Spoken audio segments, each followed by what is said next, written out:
Argent, pouvoir, réussite, ambition, détermination, c'est tout de suite dans Next Level for Business. Bonjour à tous, bienvenue dans votre émission Next Level for Business. Aujourd'hui, pour Next Level for Business, nous avons l'honneur d'accueillir Tonton Matt, plus connu sous le nom de DJ Mathématique. Comment vas-tu? Ça va bien et toi? Oui, on va très bien. En tout cas, merci pour l'accueil. Merci de nous avoir accueillis dans ton restaurant, dans ce beau décor, dans cette belle terrasse. Super. Donc, on va passer un petit moment ensemble. Donc, le but, comme tu le sais, c'est vraiment de vous questionner, vous jeunes entrepreneurs suisses comme toi, vraiment vous questionner sur votre parcours, comment vous avez fait, d'où vous êtes venu, donc pour nous éclaircir et pour motiver certaines personnes qui veulent également entreprendre. Alors, tu viens du milieu de la nuit, donc tu es DJ de base. Et notre question est, qu'est-ce qui t'a poussé à créer ton restaurant, à créer, je veux dire, de devenir dans le milieu de la restauration? En fait, moi, voilà, je viens du milieu de l'événementiel. À la base, je suis DJ, organisateur, tout ça, promoteur. Ça fait plus de 23 ans que je fais ça maintenant. Et en fait, ça faisait un petit moment en fait, que dans mes soirées, je voulais intégrer la nourriture africaine. Parce que voilà, j'en avais marre. Pour te dire la vérité, j'en avais marre de voir des hamburgers, des frites, tout ça, etc. Donc, je voulais ramener voilà, la nourriture africaine, donc des bananes plantains, du poulet braisé, de l'agneau, tout ça, etc., du piment. Et petit à petit, j'ai commencé à intégrer ça dans mes soirées. Mais tu as toujours eu cette âme de cuisinier, en fait, moi là-bas, je suis même pas cuisinier. C'est juste l'idée, c'était ça. Donc voilà, j'ai pris des personnes qui faisaient à manger. J'avais la vision. J'avais la vision de la chose et petit à petit, ça a commencé comme ça. Jusqu'à ce que j'ai rencontré, j'ai rencontré, on va dire, mes associés. Certains que je connais déjà depuis un bon moment. Donc voilà, on s'est mis ensemble. Et après là, Tonton Matt est né. Donc voilà, ça fait 1 année maintenant. Donc voilà, je suis super content. Ça se passe plutôt super bien. Donc c'est cool. Et comment t'es-tu financé? Comment ça? De manière financière, comment Tonton Matt est né? Par des économies, Ah, ça c'est avec mes associés. Après, je ne veux pas forcément dire les détails, bien sûr. Les détails, tout ça, etc. Mais on va dire que voilà, on est 3 et voilà, ça, c'est comme ça, on travaille. Et apparemment, donc, on peut constater qu'il y a 2 Tonton Matt, donc on a 2 adresses. On va dire qu'on n'a pas, on n'a pas 2 adresses parce que de l'autre côté, on a fermé. Donc, on a fermé de l'autre côté, on a tout transféré ici. Donc, maintenant, ici, c'est l'officiel. Voilà, avant, c'était que le resto. Ici, c'est le bar-resto avec la terrasse où on peut accueillir jusqu'à 100 personnes. Et puis, à l'intérieur, on peut accueillir jusqu'à 60 personnes. Et qu'est-ce qui t'a poussé, en fait, à être dans le domaine de l'entrepreneuriat, en fait, en général? C'est-à-dire que ce soit comme DJ, comme restaurateur. Qu'est-ce qui t'a poussé à être à ton propre J'ai toujours été un entrepreneur, ça ne vient pas de moi, ça vient de ma famille. Du côté de ma maman, mon arrière-grand-père, c'était un grand entrepreneur. Ensuite, il y a eu mon grand-père, il y a eu aussi mon papa. En fait, on est des entrepreneurs. Mon papa, c'est un ancien musicien, donc j'ai vraiment grandi là-dedans. Et on va dire, quand j'ai fini l'école obligatoire, je suis quelqu'un, j'aime pas trop recevoir des ordres des gens. Donc, je suis un peu aussi rebelle. Je me suis dit, voilà, il fallait que je fasse mon propre truc à moi. Et petit à petit, ça a commencé de là. Donc, j'ai commencé à organiser mes soirées. J'ai commencé à faire mes trucs. Donc, je mixe franchement, depuis l'âge de 13-14 ans, je suis en discothèque déjà. Ah ouais, voilà, donc ça date pas d'aujourd'hui. Tu n'as jamais eu un patron, donc tu as toujours été ton propre... Ouais, j'ai toujours eu ce truc où j'avais ma base, où j'ai créé ma base, où je me suis débrouillé toujours tout seul. C'est parce que les grands frères qui m'ont formé ou les grands frères qui m'ont précédé avant, ils m'ont toujours appris à être indépendant, à se débrouiller soi-même. Donc je fais vraiment tout moi-même. Tout ce que tu vois par exemple autour de DJ Mathématique ou autour de Tonton Matt, surtout que ça soit mon image ou que ça soit mes clips vidéo, que ça soit la totale, j'ai un contrôle vraiment sur 100% de mon business, j'ai un contrôle à 90% sur mon business. Donc je gère vraiment tout. C'est-à-dire quand j'arrive sur un plateau d'un clip, je sais déjà comment mon clip il doit être. Que ce soit même les mannequins qui sont dans les clips ou que ce soit, c'est moi-même qui les choisis. Je sais ce que j'ai envie de fais totalement voilà, j'ai toujours été quelqu'un qui sait ce qu'il veut. C'est-à-dire, quand j'arrive avec mon produit, je sais comment, et même mon son, je sais comment je veux qu'il sonne. Donc voilà, je choisis la ligne directive, voilà, c'est un peu ça. Et du coup, quels avantages, tu peux nous dire, quels avantages as-tu trouvé dans l'entrepreneuriat? Enfin, quels sont vraiment, si tu es en face d'une personne qui souhaite entreprendre, mais qui n'a pas forcément ce courage-là que toi tu as, quels avantages tu peux lui présenter en fait? C'est une question de l'entrepreneuriat, c'est comme prendre des risques. Donc il faut prendre des risques, il ne faut pas avoir peur de se lancer. Surtout, on est dans un pays, par exemple la Suisse, surtout parlant du monde artistique, ce n'est pas forcément un pays où c'est mis en avant ça. Maintenant, de plus en plus, tu vois, on commence à voir, ça commence un peu à sortir. On a plein d'artistes suisses ou même certains DJ qui commencent à toucher l'étranger, tout ça. Mais c'est vrai que ça reste un pays fermé et puis les gens, ils ont tendance à faire « ouais, mais est-ce que ça va marcher, est-ce que ça va marcher pas ?» Moi, je me pose plus cette question. Et j'ai toujours été quelqu'un qui… Voilà, un effronté plutôt. Hein? Un effronté, ouais, exactement, moi je ne regarde pas. Je sais que du moment que dans ma tête, dès que j'ai fini mon business plan, je sais que ça va marcher, je ne me pose pas la question. Tu vois? Les gens, ils ont vu Tonton Matt, en plus, tu vois, on a lancé ça en période de Covid. Tu vois, ça te montre juste quel est notre état d'esprit. Tu vois, on n'a pas peur. On est là, nous on fonce, que ça marche pas. Demain, si ça marche, aujourd'hui, je suis super content, ça marche, tu vois. Presque demain, si ça marche pas, c'est pas grave. Moi, on aura essayé. Et je suis content aujourd'hui parce que voilà, on était à Rotillon. C'est un quartier qui n'est pas forcément connu. Donc, on a fait ramener du monde là-bas. Ça a marché de fou. Et là, je suis content. On est quand même à Saint-François. Et c'est pas donné à tout le monde. Et c'est quand même un bar africain à Saint-François. C'est ça, vois, un des premiers, si je peux dire. L'un des premiers, tu vois. Il fallait quand même le faire. Tu as fait une ouverture, là. Voilà, exactement. Je suis super content. Et ça me fait plaisir maintenant, voilà, c'est pas seulement Matt il a fait, c'est aussi pour que ça ouvre aussi des portes aux autres entrepreneurs africains, peu importe, de toutes sortes, que ça soit suisse, allemand, bref, peu importe, qu'on doit bouger. Et moi, ça me fait encore plus plaisir parce que quand je vois les autres entrepreneurs, ils me disent, putain, Matt, ça me motive ce que tu fais, j'ai vu ça, je me suis dit waouh, c'est super, c'est vachement bien. Donc c'est vraiment ça. Moi, ça me fait plaisir. En tout cas, chers téléspectateurs, nous tenons juste à vous préciser que nous sommes dans le cadre donc, de Tonton Matt, restaurant-bar. Donc, pour préciser, donc, un des premiers restaurants-bars créés ici à Lausanne. Donc, si vous voulez boire un verre, vous voulez manger de la bouffe africaine, l'adresse est vraiment ici, donc c'est chez Tonton Matt. Donc regardez comme il est cool, hein. Donc il va bien vous accueillir, donc il va vraiment bien vous accueillir. Et en parlant de Covid, on revient sur le sujet de Covid parce que c'est vrai que vous êtes lancé à la période du Covid et ça faisait grand succès. Comment se sont portées les affaires? Pendant la période du Covid, donc nous on a lancé juste 2 semaines après la fin après la fin du premier Covid, ça veut dire que en avril, en mars, ça arrivait en mars. Ensuite, il y a eu fin avril là où c'est réparti. Et nous, on a lancé ça en mai. Donc le 24 mai, le jour de mon anniversaire, c'est là qu'on a lancé Tonton Matt. Et puis après, voilà, c'est parti tout seul. Après, ce qui était bien, après, la différence aussi, je pense, le succès de Tonton Matt, tout ça a bien fonctionné, c'est que dès le départ, avec mes associés, on a vraiment fait quelque chose qui n'existait pas en fait avant. On peut dire, moi, quand j'allais beaucoup à l'étranger, j'ai beaucoup regardé par exemple ce qui se passait à l'étranger. Et il y avait un truc qui me gênait beaucoup. Par exemple, dans les restaurants africains, on a beaucoup d'attentes, on a beaucoup de ça, il y a beaucoup de ci, et je voulais pas ça. Et après, il y avait le truc qu'on a fait qui est super cool, c'est qu'on a tout décomposé. Ça veut dire qu'on mélange pas les sauces et la viande et tous les autres trucs. Les sauces sont cuites à part, les viandes sont cuites à part, par exemple.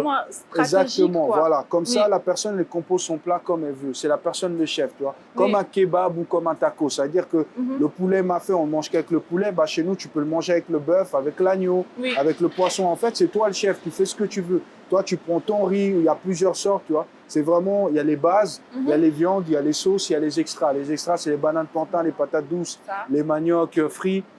Tu peux vraiment faire ton plat comme tu veux. Tu prends soit avec du riz rouge, soit avec du riz blanc, ou avec le couscous. À ta sauce. Exactement. En fait, j'ai décomposé ça parce que c'est vrai que surtout, on va dire, je mange ça depuis que je suis dans le ventre de maman. Oui. Donc, on connaît. Mais après, mon but, c'était vraiment de changer différemment parce qu'il y a des gens, par exemple, voilà, j'ai grandi entre l'Angola et le Congo. Je sais, par exemple, au Congo, on ne va pas manger, par exemple, du fumbo avec du riz. Ah oui. Mais il y a des gens qui mangent du fumbo avec du riz. Ouais. Moi, j'ai vu des gens manger avec du fumbo avec du riz. Je dis, mais mec, c'est comment? Mais en fait, je dis, en fait, oui, Matt, toi, tu n'es pas comme ça. Oui. Mais il y a des gens qui sont comme ça. Et il faut s'adapter.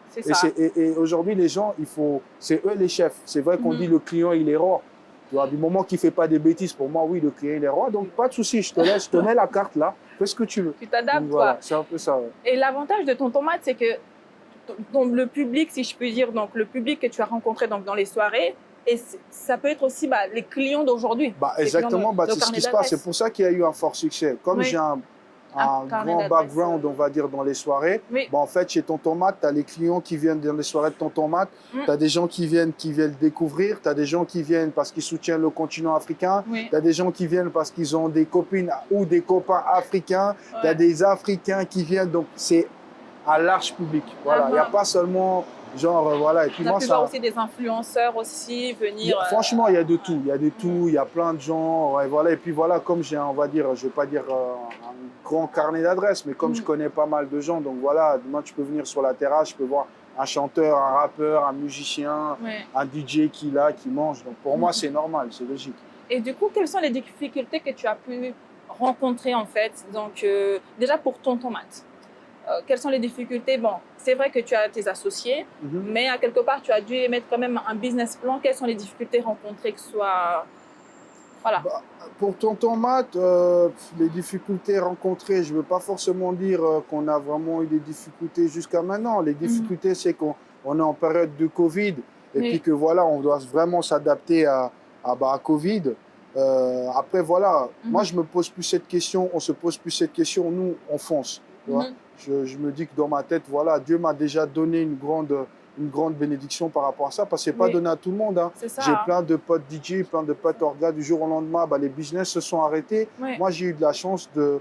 il y avait cette idée qu'on avait dans la tête, et puis entre-temps, mes associés, ils ont pris contact avec moi, on a vraiment décidé de mettre ce truc en place, mais on a mis ça pendant le Covid, mais en fait, dans ma tête, je ne me pose pas la question Covid ou pas Covid. Je travaille en fait. En fait, le Covid, j'ai mis des coups de marteau sur le Covid. Moi, c'est le business. Je me dis, parce qu'aujourd'hui, peut-être que ça va rester que comme ça. Peut-être que les autres trucs ne vont pas recommencer. Mais moi, je dis, Espérance, regarde la chance que tu as. Dieu t'a donné ça et voilà. Donc, je fonce. Je ne me pose pas de questions. Et du coup, pour toi, quelles sont les qualités d'un bon entrepreneur? C'est-à-dire, si tu devrais conseiller quelqu'un, il faut être sérieux. Mon petit, voilà. Il faut être sérieux, il faut être bosseur. Il faut foncer, il ne faut pas se poser des questions parce que je dis même dans la famille, tu vois, même dans la famille ou même les gens de la famille peuvent te dire ouais mais c'est pas possible, ouais c'est pas faisable. Moi je me pose plus ces questions, je fonce. J'ai toujours été comme ça. Depuis que j'habite à Lausanne, depuis que je suis arrivé d'Angola ici, moi je me pose pas de questions. Si tu veux critiquer, tu critiques. Moi ce qui m'intéresse c'est les résultats là. À la fin de l'année, c'est les résultats. C'est ça qui compte. Le reste ça ne regarde pas. J'ai fait tant de dates. Il y a eu tant d'entrées, il y a eu tant de machins, le reste, je m'en fous. Tant que tous les employés, tout le monde est payé, là-bas, comme on dit en lingala, nazate. Voilà. Donc, du coup, si on récapitule donc, pour Espérance, les qualités d'un bon entrepreneur, donc le sérieux, l'esprit du travail, quoi, le boulot, et c'est vraiment c'est ça qui en fait, si je puis dire, vraiment ton succès. Parce que oui, clairement, disons clairement, sans flatter, c'est du succès. Succès, c'est pour ça qu'on est là aujourd'hui. Ça fait plaisir, ça fait plaisir. C'est pour ça qu'on est là aujourd'hui. Et du coup, combien de temps ça t'a pris en fait faire ce business? D'après ce que j'ai compris dans tes dires, c'était durant le Covid, vous avez mis tout ça en place en fait. Ouais, exactement, on a travaillé ça pendant le Covid. Franchement, je vais pas te mentir, les logos ça m'a pris 30 minutes. Ah ouais. Quand je me suis posé dans ma chambre, je me suis inspiré de tous les grands KFC, McDonald's. Vu que comme je t'ai dit avant, j'avais déjà l'idée. Parce qu'en fait, ce que j'avais regardé, ce qu'il n'y avait pas dans les autres, c'est qu'il y avait des restaurants africains, mais il n'y avait pas de restaurants africains avec un personnage. Et c'est là. Ah mais oui, t'as le... Voilà, le personnage, c'est ça le truc, c'est le personnage. Parce que les gamins, quand ils vont au McDonald's, tous les petits gamins, ils veulent voir Roy McDonald, ou ils veulent voir, tu vois, c'est comme tu vas à Disney, tu veux voir Mickey, tu vois, tu veux voir, c'est ça. Et c'est ce qui manquait. Et après, bah voilà, moi, j'ai toujours été quelqu'un j'ai toujours des délires sur mes réseaux sociaux, je rigole et j'arrive pas à faire plusieurs personnages, mais j'arrive à m'intégrer dans plein de choses, tu vois. Oui. Par exemple, me voir ici avec mon tablier et servir des plats. Oui. Pour moi, je trouve ça drôle, tu vois. C'est drôle et c'est des choses que je fais, tu vois. Voilà. Donc. Du coup, quelle différence as-tu pu voir dans les deux domaines d'activité? C'est-à-dire le domaine, donc, comme quand tu es, enfin, bon, tu es toujours DJ, je veux dire, mais quand tu es DJ et quand quand tu portes la robe justement du cuistot, enfin, du patron ici. Bah, en fait, pour moi, ça revient à la même chose parce que les deux, bah, je bosse, quoi. Et puis, tu vois le public, tu vois. Pour moi, il n'y a pas vraiment trop de différence. La seule différence, c'est quand je suis DJ, bah, je mixe. Ouais. Je suis dans ma cabine, je suis tranquille. Et puis voilà, sinon, ça revient presque à la même chose. Hein. Franchement. Et quel avenir pour Tonton Matt? Enfin, quel est le projet futur, quoi? Comment tu vois Tonton Matt dans 10 ans? Comment vous voyez avec tes associés? Bah, il y a plusieurs projets. Après, petit à petit, bah, le but, c'est après de développer dans les autres villes aussi. Ça, c'est un projet depuis le premier jour. Hein. Oui. Après, voilà, on s'adapte. Comme j'ai dit, bah, on est en mode Covid et on regarde comment le temps il va. Et puis après, on verra. Mais pour Tonton Matt, on a plein de projets. Il y a beaucoup de choses à faire parce que voilà, on est vraiment super content. Même le succès qu'on a eu sur Internet, que ce soit sur les plateformes comme Uber. Bah, pendant 10 mois, là, on a été quand même le premier restaurant africain sur Uber dans la région Vaud. Hein. Quand tu avais sur l'application, quand tu cliquais même sur Halal, on était les premiers à sortir parce que voilà, la viande, c'est Halal. Ouais. Et franchement, on peut pas... Tu t'es adapté en fait à tout type de public. Enfin, tu voulais vraiment viser... Parce que tout type... Bah, déjà, moi, bah, je suis quelqu'un, bah, à la base, là, je mange pas de porc. Et c'est pas pour la religion ou quoi que ce soit, mais c'est juste une viande qui n'est pas très conseillée pour le sport. Donc, comme je fais beaucoup de sport, donc j'ai dû arrêter. Mais après, bah, j'ai goûté la viande halal. Il y a peut-être la première fois que j'ai goûté, c'était il y a 5-6 ans. Et c'est tellement tendre. Et je disais ça dans les menus, ça va être bien. Et puis aussi, c'est bien parce que en mettant ça, bah, je touche un autre public. On touche les musulmans.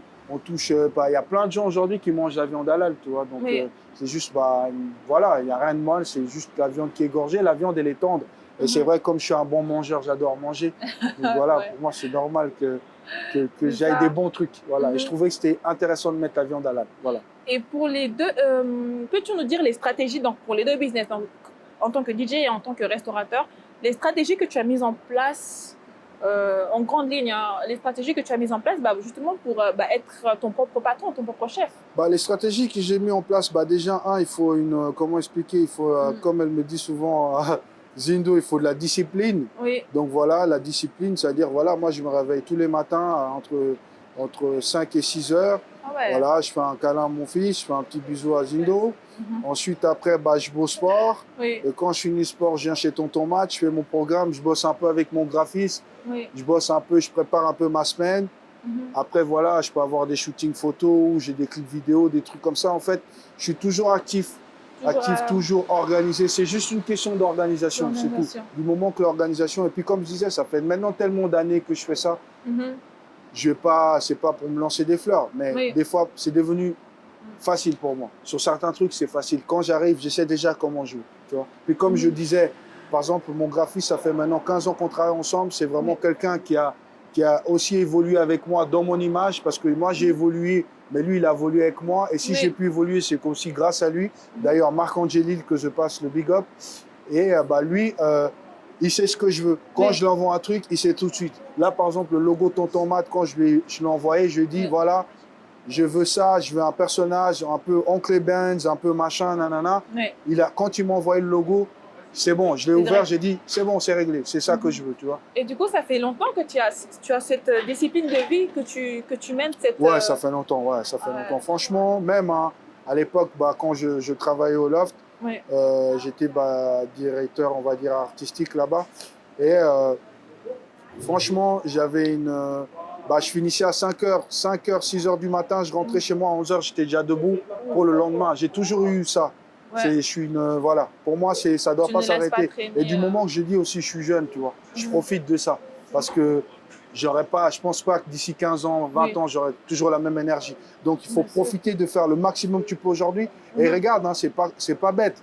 Mais si je n'avais pas réussi à faire tout ce que j'ai fait avec DJ Mathématiques, j'aurais pas pu faire Tonton Math. Ah, ça c'est clair. Tu vois? Donc, j'ai tellement fait pour DJ Mathématiques, j'ai tellement, on va dire, inondé les villes que c'était après facile de faire Tonton Math. C'est une ristourne à quelque part. Voilà, exactement. Voilà. C'est un autre miroir de DJ Mathématiques, si je peux dire ça comme ça. Et quel conseil donc aurais-tu à donner aux jeunes téléspectateurs qui nous regardent, qui se disent mais lui il a fait, moi je n'ose pas et tout, etc. Quel conseil vraiment de courage, si je peux dire, de motivation peux-tu donner aux gens qui nous regardent? Foncez, n'écoutez pas.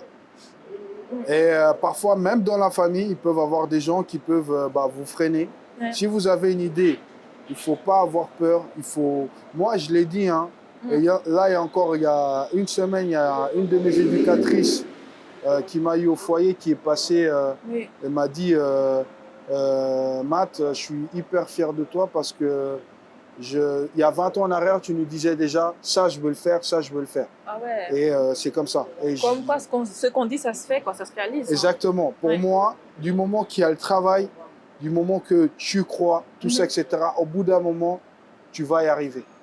C'est ça. Il faut juste foncer, c'est tout. Parce que je fais rien de spécial, je suis pas Superman, rien. Tu vois, aujourd'hui, les gens, peu importe comment j'ai fait Tonton Math, peu importe comment je me suis organisé avec mes associés, mais je l'ai quand même fait. Tu vois, c'est ça que je dis aux gens. Je dis peu importe, mais tu vois, là, moi, ça me fait plaisir quand je marche là de voir African Bar et ça fait plaisir. C'est ça. Ça fait plaisir. Tu vois. En tout cas, merci beaucoup pour ton accueil. Je te remercie. Merci pour ce beau cadre. Hein. Ça fait plaisir. C'est très sympathique de votre part, à toi et tes associés. Super, merci. Merci à vous d'avoir suivi cette émission. Donc, comme vous venez de voir, donc, nous venons d'interviewer Tonton Math. Il nous a donné des astuces, il vous a donné des astuces. Maintenant, à vous qui n'osez pas entreprendre, vous pouvez maintenant le faire. Donc, sans hésiter, vous pouvez aller vous abonner sur sa page Instagram qui est juste en bas de la vidéo, qui est juste là. Et encore merci, hein, vraiment. Merci à vous. Super, merci. Donc, grand merci à l'équipe technique, hein, à HF West. Grand merci à vous qui suivez cette émission.